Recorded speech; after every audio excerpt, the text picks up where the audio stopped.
na me pache se ewiase wo ho se obi be kai wo dachi amane kai wo ade pepa bi ose wa ware nanso bibi a esisi yenti wantimi anware na de bi obehu no wo TV so e ba cho oba be no wo TV so ade bi oba Okyeame Kwame ehu no yes me no me hu se me nyo ba papa amane for so bia ni se me nyo ba papa na emu woni amede ye no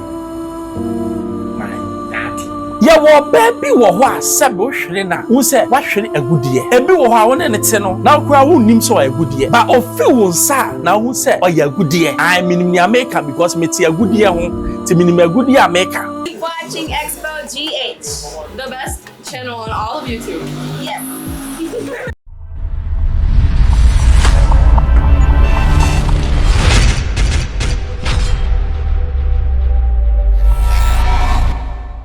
Hello, hi, Xposed GH, FM McBrown. Subscribe, share, me too man. I want sakabi. Okyeame Kwame. Okyeame Kwame. Aye. Me aminipa. Oh, me osi McBrown. Me si Okyeame Kwame. Aye, na mabaje no so. And I waka asem. Asem o kan say, enye se minya aware papa. But ade bi wo hwa efi wonsa. Na won se wa hwere ade. Why you want some no kan no? Me de minim. Na wuni mana yankotie ne mra. My biggest regrets e wo wiase pa. Me enyo mama e wo semoni amedi wo wiase nyina. De manya de kra. Eye na me nigga bi wo America. Na me nigga ne shisha aware, si ebe ware. Enti. Enkrata aware ni bia na aware odo aware pa. Okay. Because me kwa den my marry say me bagana. But now na me don't know me ware. Me ba Ghana no and I'm being a girl and girl ni frame ya na jubia no girl no ya katani no ya Ghana ni Kwame ntimi no aye mi say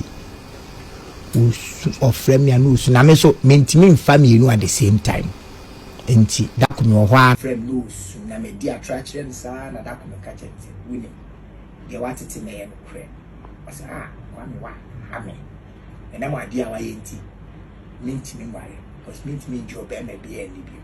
If they see ne around worry. Tibian who social media and I say me who photo and I be beer.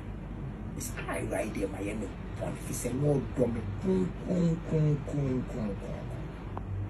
ain't a dear my year will be as a man woman pa and yes a man who say me nyo ba papa Mario for so bia nim say me nyo ba papa na emu bone amede ye no my nati na me nim say oda so sofa for me nam sa ade am ye nti we onigidie e wo be me bi mu a che so ba fe wow and I'm married this in as my making 23 years ago and then na focus Sha, mama can't tell me cast someone chow.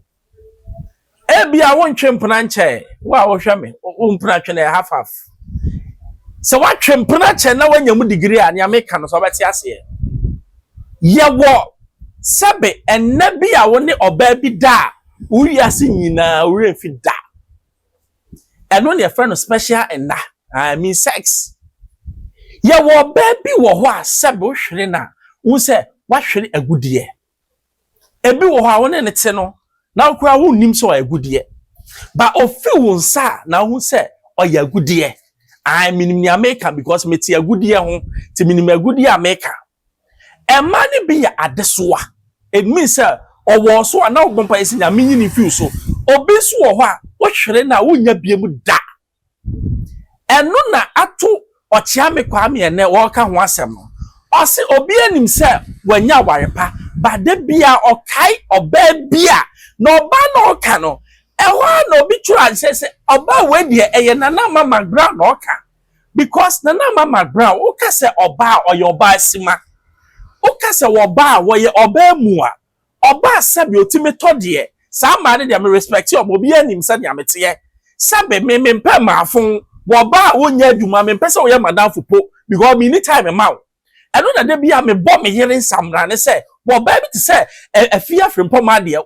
me tell one my sorry. Sa or baby to say me hearing the wood jan and wedge idea, ai omo ne ex no omo so omo ja ade ai oba papa na no na Okyeame Kwame ato no eno na me pa che se ewiase wo ho se obi be kai wo da che ama ne kai wo ade papa bi ose waware nanso bibi a esisi yenti wantimi anware na de bi obehu no TV so e ba cho oba be no wo TV so ade bi oba Okyeame Kwame ehu no wa money din de ba wo hwe analogy na okona na ye nana mama McBrown because de bia meka se oba ba ko pa yeyi afi afrempo ma afi ho a ka me ware ne pa ye nana mama McBrown because wo your ba mu a wo your ba se bi akukuduro obi wo ba o si no ta obi a che se me hu se ne menka no na sa oba na so Okyeame Kwame se wa hwere ade na we de wa hwere ade pa enti wo ba wo hwe me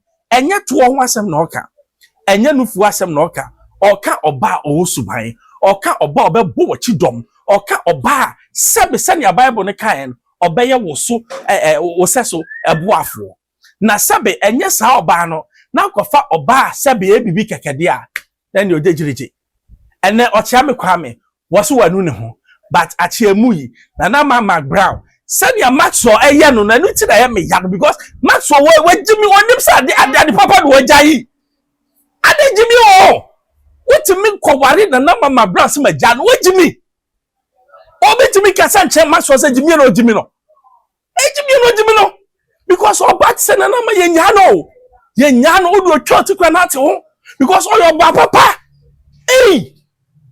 mama fans man kan sama yenka Xposed the FM bambru subscribe share little man as I can be manuasi. Keep watching Xposed GH, the best channel on all of YouTube. Yes.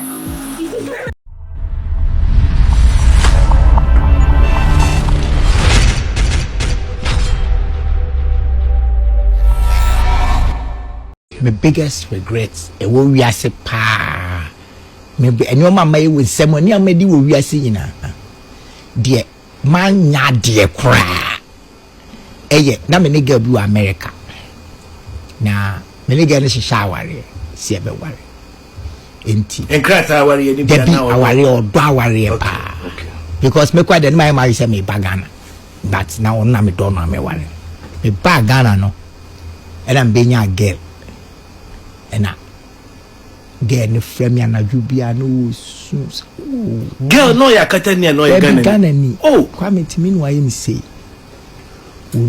o frame ya no na me so mentimi family no at the same time enti da ko me ho frame no na me di attraction sa na da ko me ka chente wini de watete me ye no kre asa Kwame wa ha me ena ma di awa ye enti mentimi ware because mentimi job e me be ani bi ebesi ne ranu ware ti bia no social media na say